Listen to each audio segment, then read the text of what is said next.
I'm back another album review. Today's review is on Dirt by Alice in Chains. This is the band's second studio album.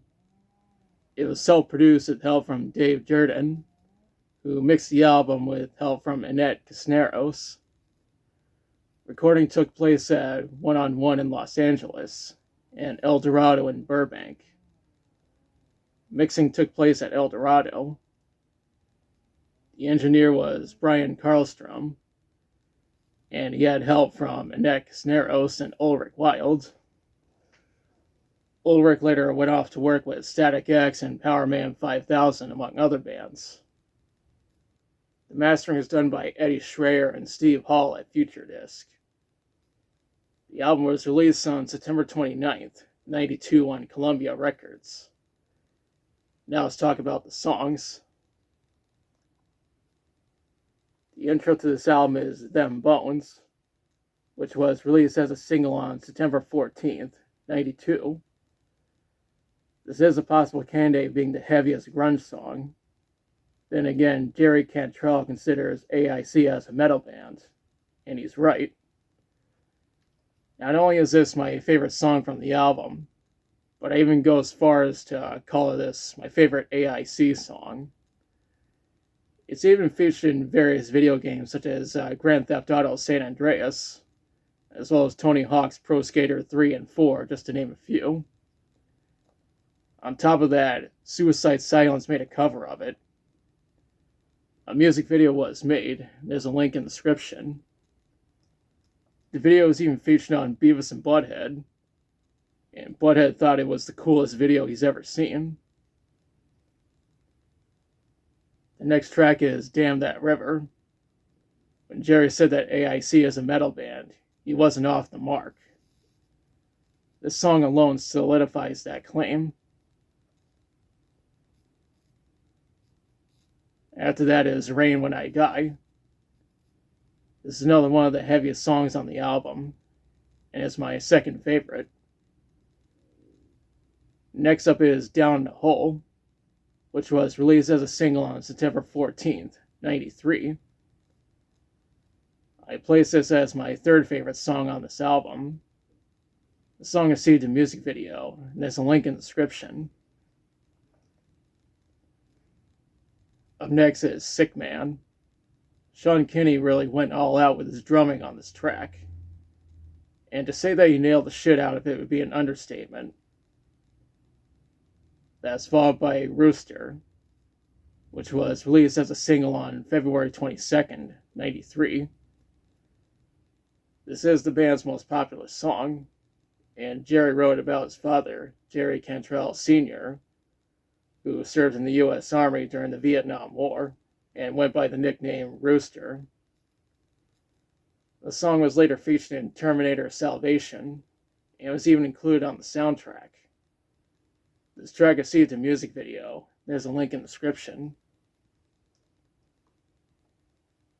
We followed up with Junkhead.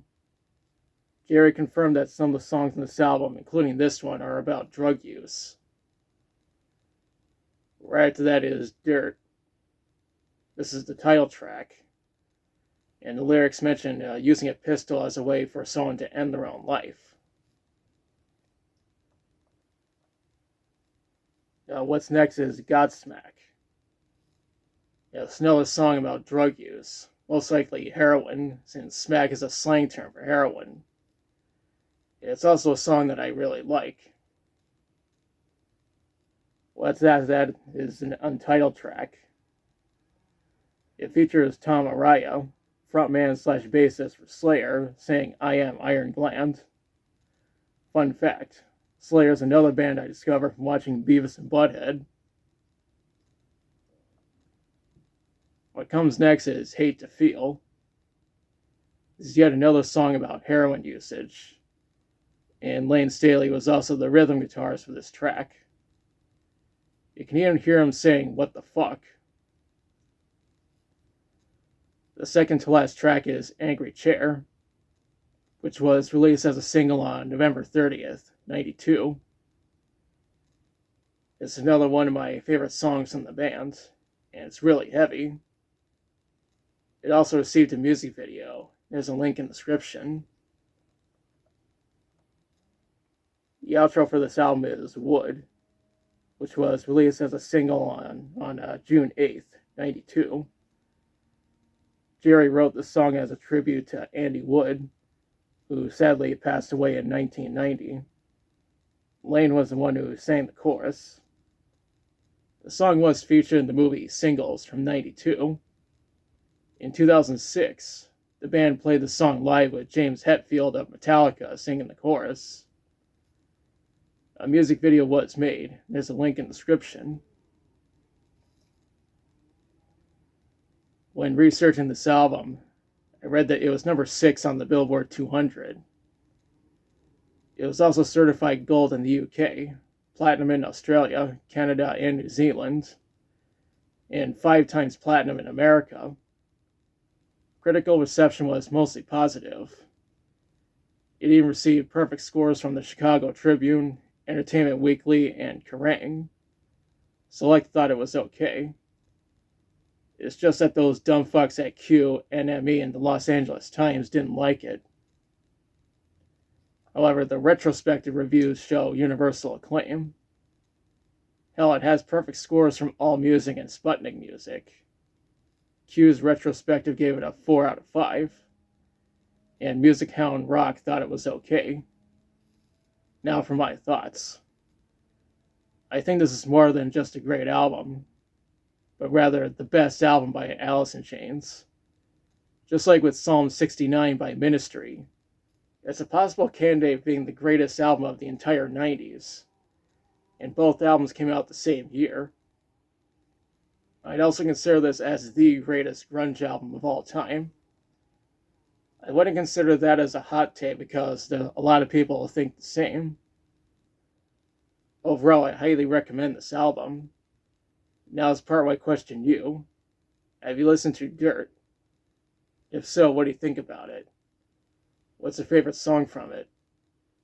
What are your thoughts on some of the songs being about drug use? Let me know in the comments. If you liked the video, be sure to like, share, and subscribe. Be sure to press the notification bell to notify of future videos. Thanks for watching, and I'll be back soon with another review.